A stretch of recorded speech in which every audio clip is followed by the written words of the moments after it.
Bonjour à tous et bienvenue sur ce nouveau tutoriel de programmation sur la plateforme MetaTrader 4. Aujourd'hui, je vais vous montrer comment commencer votre premier robot sur la plateforme MT4 avec le langage MQL4. Pour commencer, il faut disposer d'une plateforme MT4 déjà installée. Vous avez ici un petit bouton qui se nomme Programme MetaExpert pour créer des stratégies. Vous pouvez aussi cliquer sur F4. En cliquant ici sur ce bouton, vous allez ouvrir l'éditeur de programmation de la plateforme MT4. Pour commencer votre premier robot, c'est très simple. Il vous suffit ici de cliquer sur Nouveau. Le système va vous ouvrir une petite boîte de dialogue qui va vous demander si vous voulez créer un expert consultant, comprenez Expert Advisor, un indicateur, un script, une bibliothèque, un fichier d'include ou une nouvelle classe. Nous allons créer notre premier expert consultant MQL4. On clique sur Suivant. Dans cette fenêtre, vous allez pouvoir définir les premiers paramètres de votre robot de trading. Le nom que vous allez lui donner, vous allez mettre par exemple démo. Vous mettez ici vos informations de copyright, un lien vers votre site internet. Ici, vous pouvez ajouter des paramètres. Nous n'allons pas nous servir de cette fonction, nous rajouterons nos paramètres ultérieurement. On peut cliquer sur la flèche Suivant. Là aussi, on va laisser toutes ces options vides. Idem pour cette fenêtre. Et en cliquant sur Terminer, nous arrivons sur une fenêtre avec un algorithme totalement vierge. On retrouve le nom de l'algorithme, les informations de copyright et les premiers liens qui s'affichent ici sur l'écran. Première chose, nous allons régler notre éditeur de programme MQL4. Pour ce faire, il suffit de cliquer ici sur l'onglet Outils et de cliquer sur Options. Nous avons diverses fonctions concernant l'éditeur de la plateforme MT4. On va garder la fonction insérer des espaces automatiquement. Cette fonction nous permet de mettre automatiquement les parenthèses ou les crochets fermants lorsque l'on ouvre une fonction en mettant le crochet correspondant. Cette option nous permet, lorsque l'on sélectionne une parenthèse ou un crochet, de surligner la parenthèse ou le crochet correspondant. Les textes courants, et là nous avons diverses fonctions qui vont agrémenter notre programmation avec des fonctions assez utiles. Ici nous avons accès à diverses fonctions comme par exemple les couleurs des polices, ce qui nous permettra de séparer les fonctions disponibles. On a des fonctions de débogage et des fonctions ici de communauté que l'on peut raccorder donc en mettant ici les logins et le mot de passe que l'on a sur le site mql5.com. Au niveau de la police, il est possible de régler la taille de la police de programmation. C'est selon chacun, mais pour ces tutoriels et pour gagner en clarté, nous allons utiliser une taille de police à 18 en gras pour une meilleure visibilité sur les prochaines vidéos. Nous avons la base de notre premier Expert Advisor MT4. Ce que nous pouvons remarquer, c'est que nous avons ici les informations génériques et diverses cases ici sur ce robot de trading. Ces cases sont les fonctions minimum que doit utiliser chaque robot de trading. Nous allons pouvoir en ajouter d'autres, ce qui va nous permettre de faciliter nos futures programmations. Mais avant de commencer, nous allons apprendre la première fonction qui est très utile dans le langage MQL4, c'est le fait de commenter des inscriptions.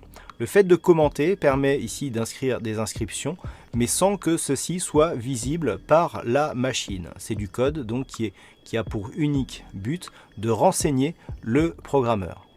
Il y a deux manières de commenter sur la plateforme en MQL4. Soit vous commencez votre ligne ici avec un double slash.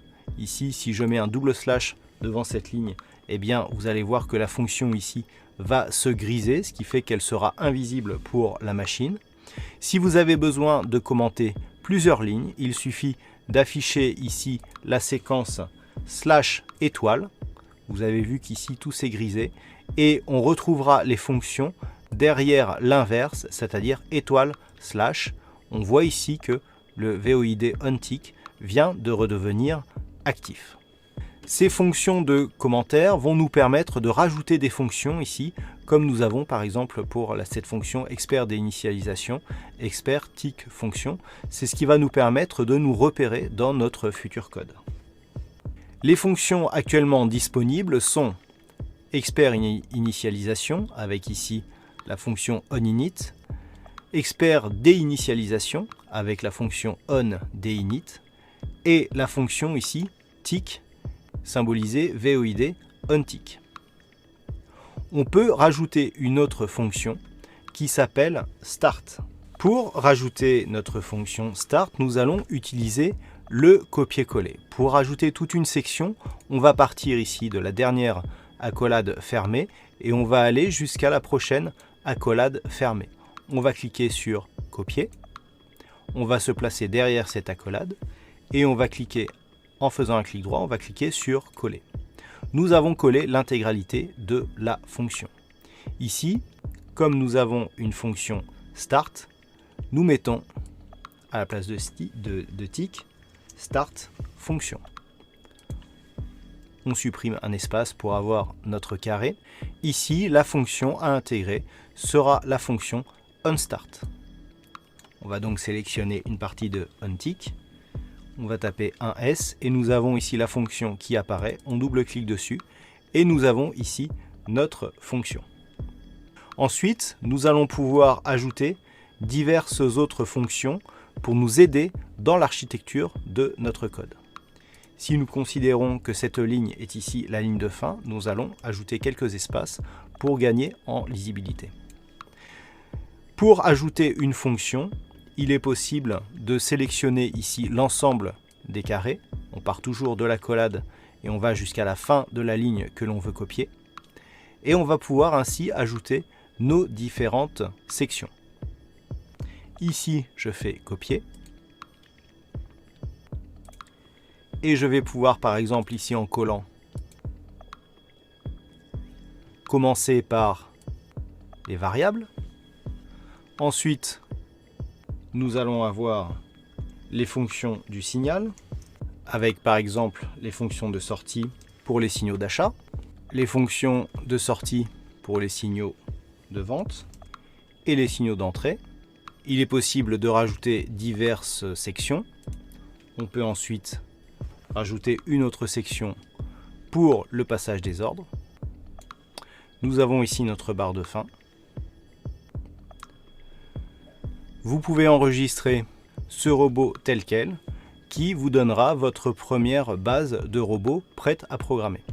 Attention, pour enregistrer votre algorithme et pour que celui-ci soit fonctionnel, il va falloir le mettre dans le bon répertoire. Ici, pour enregistrer votre algorithme, il va falloir faire fichier en sauvegarder comme. Et ici, si vous l'enregistrez tel quel, vous allez l'enregistrer directement dans le répertoire MQL4. Il faut le mettre dans le répertoire expert, donc en double-cliquant. Et ici, vous avez votre fichier qui s'appelle démo. Vous l'enregistrez. Et vous avez votre fichier prêt à l'emploi. Pour vérifier qu'il n'y ait pas d'erreur dans cette programmation, nous allons cliquer ici sur l'onglet Erreur et cliquer sur Compiler.